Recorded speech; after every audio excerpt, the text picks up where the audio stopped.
우리 옆에 분 바라보면서 이렇게 한번 인사합시다. 식사 맛있게 하셨어요.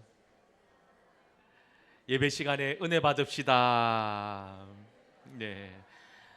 늘 말씀드리는 거지만 식사하고 난 이후에 오후 찬양 예배 이 시간은 목사에게도 힘들고 모든 성도에게도 힘든 고난의 시간인 것 같아요. 그래도 좀 짧게 그래도 함께 말씀을 나누면서 하나님의 은혜를 기억하는 그런 시간 되기를 원합니다. 사람은 누구나 부모의 DNA를 99.999%를 담는다고 얘기하죠. 흔히 텔레비전 드라마나 이런 데 보면 친자 확인을 할 때가 있지요. 그 DNA를 검사하는 거거든요. DNA를 전문적으로 검사하는 검사 결과지를 받아보면 누구의 유전자와 99.999% 일치, 그러면 친자식이란 얘기잖아요. 친부모, 친아들이나 친자식이란 얘기잖아요. 여러분, DNA, 부모와 자녀를 확인할 수 있는 유일한 방법입니다. 여러분, 한마디로 부모와 자녀는 하나라는 의미지요. 이 DNA는 생명체의 성장과 발달 그리고 번식에 필요한 모든 유전 정보를 가지고 있다고 합니다. 한마디로 설계도와 같은 거지요. 여러분, 우리 사람은요, 우리 부모의 DNA만을 물려받은 것이 아니라는 겁니다. 우리 성도뿐만 아니라 이 세상에 존재하는 모든 사람들은 하나님의 DNA를 물려받은 사람들인 거예요. 시대와 문화와 가치관이 변하고 아무리 첫사람 아담이 하와가 선악과를 따먹고 범죄했다 하더라도 우리는 하나님의 이미지, 하나님의 형상, 다른 말로 하면 하나님의 DNA로 창조된 사람이라는 거예요. 예수 믿는 사람이든 예수 믿지 않고 죄악 가운데 걸어가는 모든 사람들이 동일하다는 겁니다.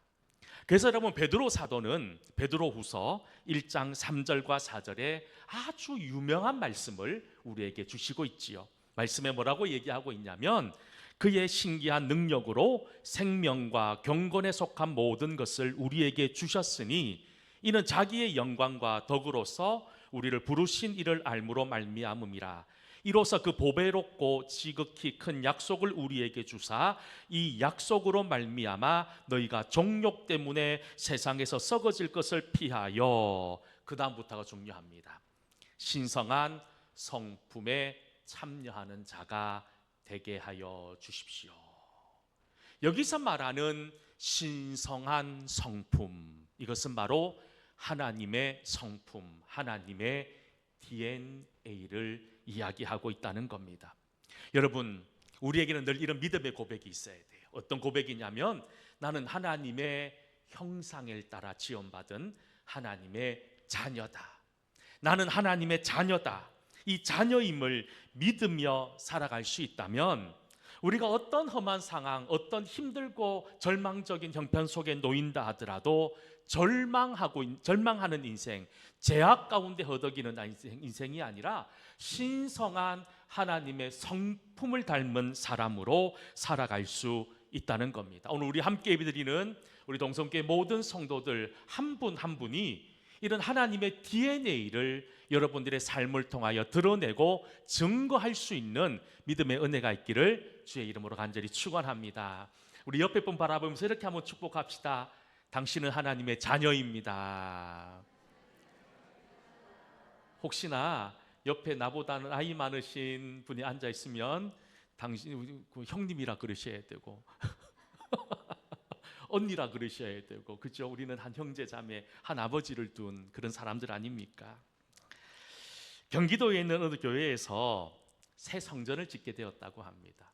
오랫동안 온 성도들이 함께 기도했고 건축을 위한 예산도 충분히 준비를 해 두었기 때문에 성전 공사에 아무런 어려움 없이 잘 시작되고 마무리될 줄 알았다고 합니다. 그런데 준비하는 과정 속에서 성도들 간에 큰 갈등이 있었다는 거예요.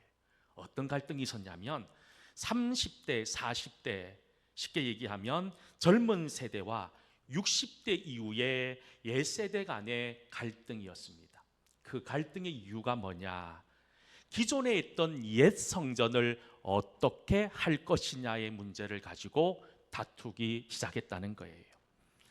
마네덴 교회 부지가 상당히 넓었는데 대부분의 녹지였기 때문에 시로부터 건축 면적으로 허락받은 공간이 약 한 150평 그 정도밖에 되지 않는 그런 상황이었던 거예요. 그러니 넓지 않은 공간에 젊은 세대들은 앞으로 자라날 우리 아이들 다음 세대를 위한 공간을 충분히 확보하자라고 하는 주장을 펼쳤고 60대 이후에 우리 옛세대들, 우리 어머니 아버지 세대들은 그 옛 성전에 대한 그 그리움 그리고 옛 성전에 대한 애절한 마음이 있는 거예요. 요즘은 안 그렇지만 예전에 저도 우리 동성교회를 지었을 때 얘기를 들었던 적이 있습니다. 성도들이 교회 털을 닦는 것부터 시작해서 모래를 지고 나르고 벽돌을 쌓아 오르고 쌓고 여러분 십자가를 세우고 모든 성도들의 피와 땀과 헌신으로 교회를 세우다 보니 교회에 대한 간절한 마음, 이 교회를 생각하는 마음이 각별하고 애틋할 수밖에 없었던 거지요. 그런데 이 젊은 세대와 부모님 세대 간의 이 갈등을 해결하지 못한 거예요. 그리고 결국은 건축을 하지 못한 채 그 자리에 멈춰 섰다는 이야기입니다. 여러분들 생각은 어떻습니까? 젊은 세대의 말이 맞습니까? 아니면 부모 세대의 말이 맞습니까? 젊은 세대들 이제 새롭게 앞으로 살아갈 우리 다음 세대를 위해서 정말로 멋있고 건사한 그런 교육시설이 설치되어져 있는 예배당을 짓는 것이 옳은 것입니까? 아니면 기존의 성전을 두고 그 옆에 새로운 성전을 짓는 것이 옳은 방법입니까? 아마 여러분들 속에서도 이 방법 저 방법 어느 것이 옳고 그럴까 고민하실 겁니다. 여러분 생각은 어떻습니까? 근데 사실 누구의 주장이 옳다 그렇다의 문제로 접근하면 안 되는 문제지요. 여러분 사실 이 문제 새로운 성전을 짓자 아니면 기존의 성전을 두고 그 옆에 좀 아담하지만 작은 새로운 성전을 짓자는 이 두 갈등 모두 다 맞는 말이지만 여러분 이것이 왜 맞느냐 틀리느냐의 문제로 접근하면 안 되느냐 하냐면 여러분 하나님이 원하시는 것은 건물이 아니었기 때문입니다. 하나님이 원하시는 방법은 젊은 세대의 주장도 아니고 아버지 세대의 주장도 아니라는 거예요. 하나님이 원하시는 것은 그 교회를 통해서 하나님이 원하시는 진짜 살아있는 예배를 받기를 원하셨다는 겁니다. 그런데 우리 많은 성도들이 놓치는 게 있어요. 본질을 놓치버린다는 거예요. 여러분 사실 종교개혁이 일어난 결정적인 이유는 본질을 잃어버렸기 때문입니다. 교회에서 일어나고 있는 크고 작은 갈등의 원인 또한 본질을 잃어버린 채 비본질적인 문제로 싸우고 교회가 갈라지고 원수가 되는 일들이 얼마나 많이 있으십니까? 하나님이 원하시는 것은 성전, 눈에 보이는 성전의 아름다움이 아니라 비록 조금 누추하고 좀 부족하고 좀 없어 보인다 하더라도 그 속에서 하나님을 향한 온전한 예배를 드릴 수 있다면 그것이 하나님이 기뻐하시는 것이고 그것이 하나님이 원하시는 예배 아닙니까? 아무리 성전을 멋있게 화려하게 지었다 하더라도 그 속에 성도들이 갈등하고 원망하면서 예배를 드리고 있다면 그 예배를 하나님 어찌 받으시겠습니까? 시편 84편 1절과 2절은 성경은 이렇게 우리에게 말씀하고 있습니다. 같이 한번 시편 84편 말씀을 읽어보도록 하겠습니다.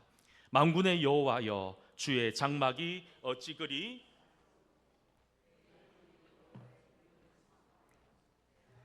내 마음과 육체가 살아계시는 하나님께 부르짖나이다.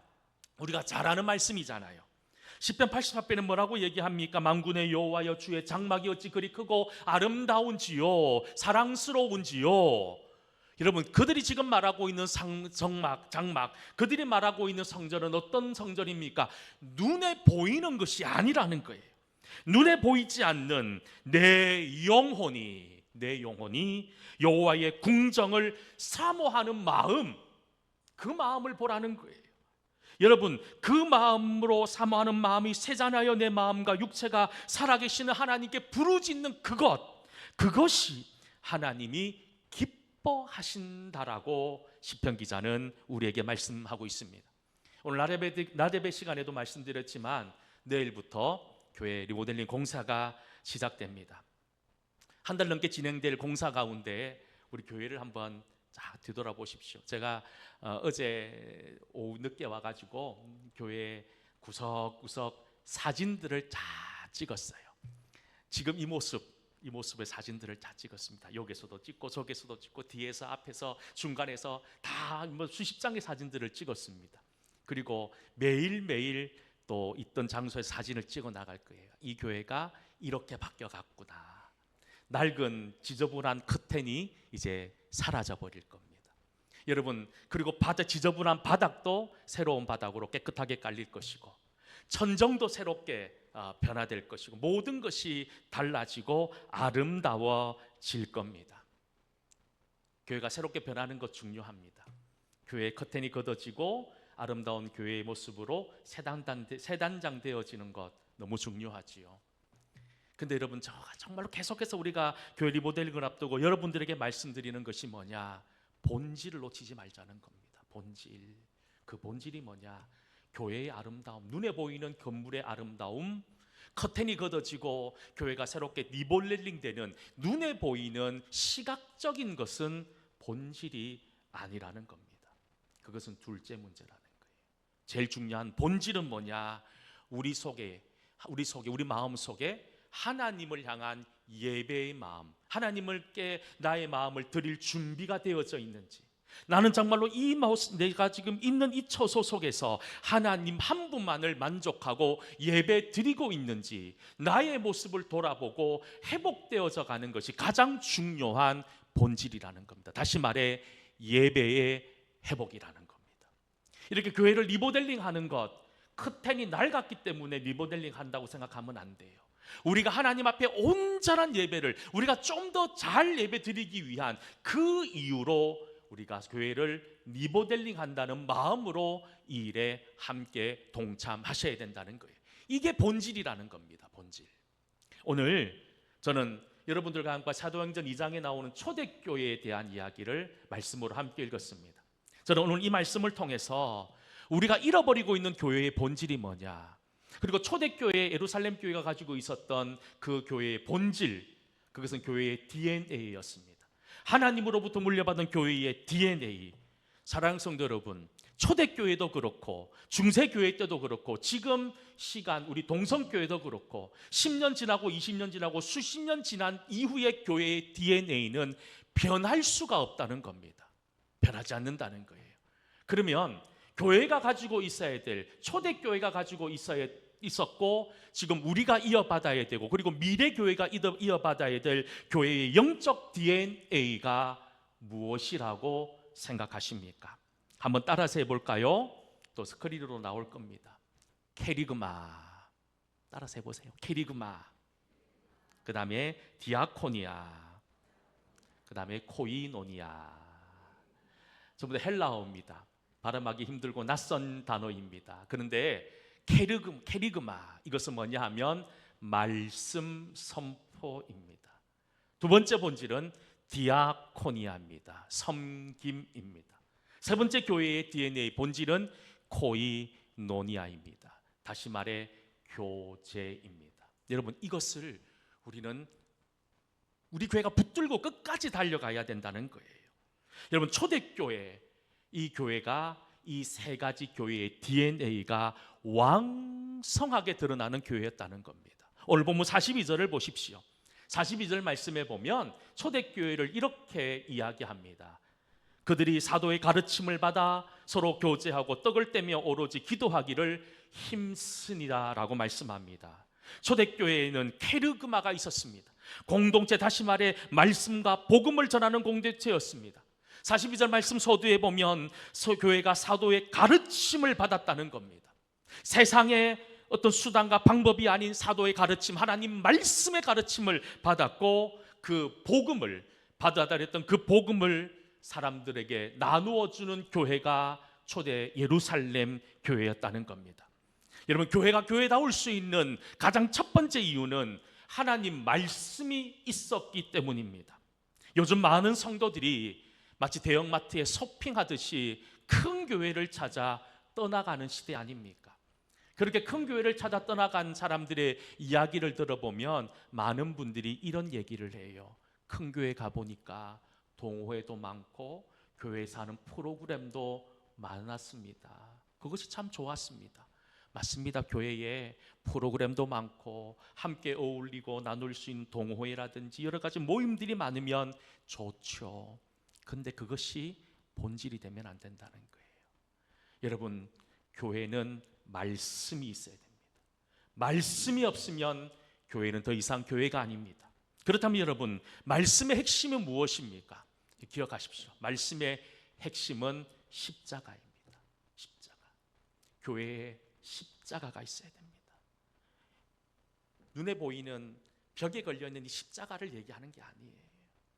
여러분들의 마음속에 예수님께 지셨던 그 십자가, 여러분들이 죄를 짊어지고 그 골고다, 그 고난의 길을 여러분 고통 가운데 올라가셨던 그 예수 그리스도의 십자가가 여러분들의 마음속에 우리 동성교회 가운데 있는지를 우리는 돌아볼 수 있어야 되는 거예요.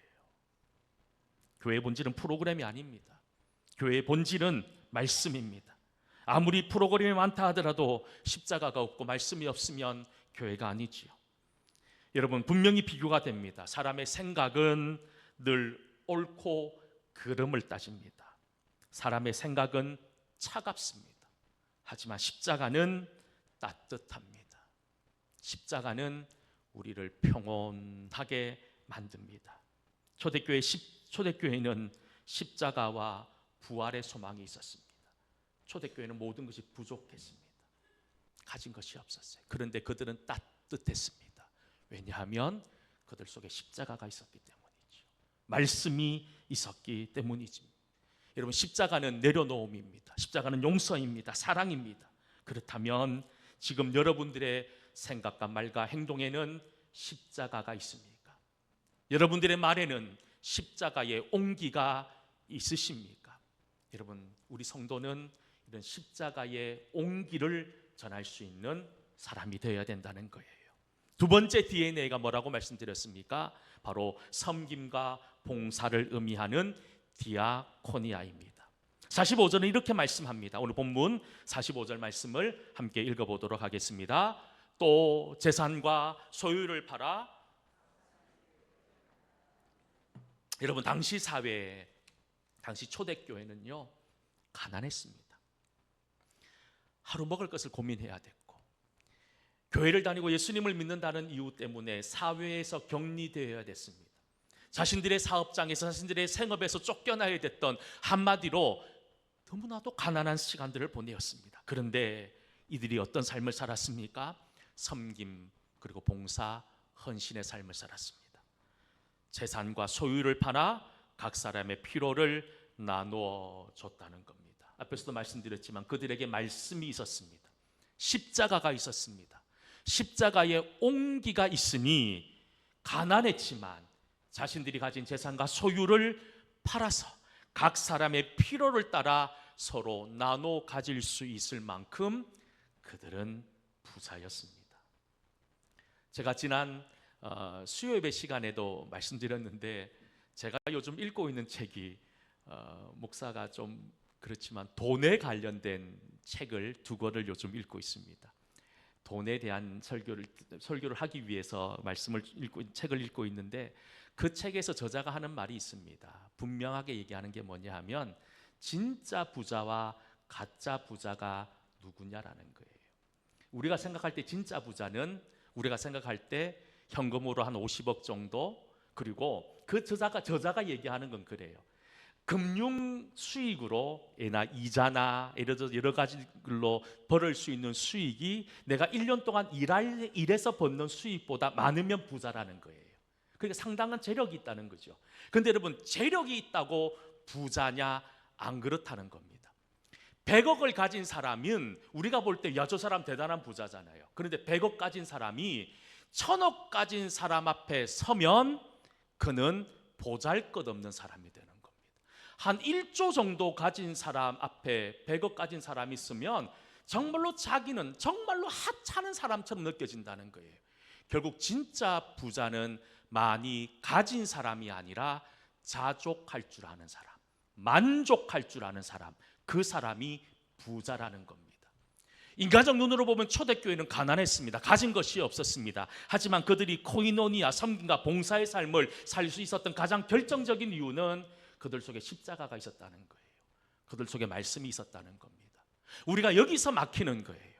우리 속에 말씀이 없으니 자꾸 세상의 논리를 쫓아가는 겁니다. 우리 속에 말씀이 없으니, 십자가가 없으니 자꾸 차가워지는 것 아닙니까? 주변을 못 돌아보는 거예요. 아니, 내가 가진 것 이것으로도 내가 먹기 부족한데 어찌 나누고 어찌 베풀고 살겠습니까? 여러분, 여기에서 우리의 문제가 생기는 겁니다. 여러분, 교회가 세상으로부터 신뢰를 잃을 때가 언제입니까? 우리 속에 십자가의 온기가 사라질 때 아닙니까? 교회에서 성도들이 모여서 수백 명, 수천 명이 모여서 예배드리는 것이 중요한 것이 아니라 단 한 사람이 모여서 예배드리라도 그 마음속에 십자가의 온기가 있고 그것을 통해서 섬김과 봉사의 역사가 드러나면 이 땅 가운데 우리 교회와 우리 성도는 사람들로부터 칭송받는, 인정받는 그런 존재들이 될 수 있지 않을까요? 세 번째 교회의 DNA는 교제와 나눔을 의미하는 코이노니아입니다. 오늘 본문 44절, 45절 말씀이지요. 함께 말씀 읽어보겠습니다. 믿는 사람이 다 함께 있어 모든 물건을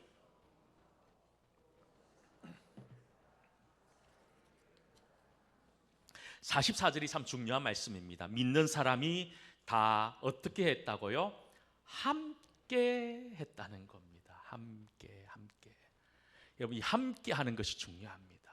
함께 하는 것이. 저는 우리 교회가 이런 코이노니아, 함께함의 은혜가 넘쳐날 수 있기를 간절히 소망합니다. 이 함께 한다는 의미는 그저 단순히 함께 밥을 먹고 커피 마시는 것이 아니에요. 이 함께함의 의미는 하나님의 은혜를 함께 나누는 것이고, 하나님의 사랑을 함께 나누는 것이고, 하나님의 십자가의 온기를 함께 전하는 것. 이게 함께함의 의미가 아니었을까요? 여러분, 우리에게 있어서 점점 사라지고 있는 것이 함께하는 거예요. 개인적인 주장이 강해지는 이 시대 속에 점점 교회 또한 그런 영향을 받습니다. 함께하지 못해요. 여러분, 함께하지 못하니 하나님의 은혜가 희석되어져 가는 것이 아닐까요? 저는 우리 동성교회가 내일부터 시작되는 교회 리모델링, 건물만 새롭게 꾸며지고 바뀌는 것이 아니라 잃어버린 우리 교회의 영적 DNA, 키리그마, 디아코니아, 코이노니아라는 이 세 가지 이 DNA를 회복해서 우리 교회 공동체가 하나님이 기뻐하는, 또 우리 하나님에게 자랑이 되는, 하나님 앞에 칭찬받는 그런 우리 동성교회가 될 수 있기를 주의 이름으로 간절히 축원합니다. 우리 함께 찬양 드렸으면 좋겠습니다. 우리는 주의 백성이오니 함께 찬양합시다.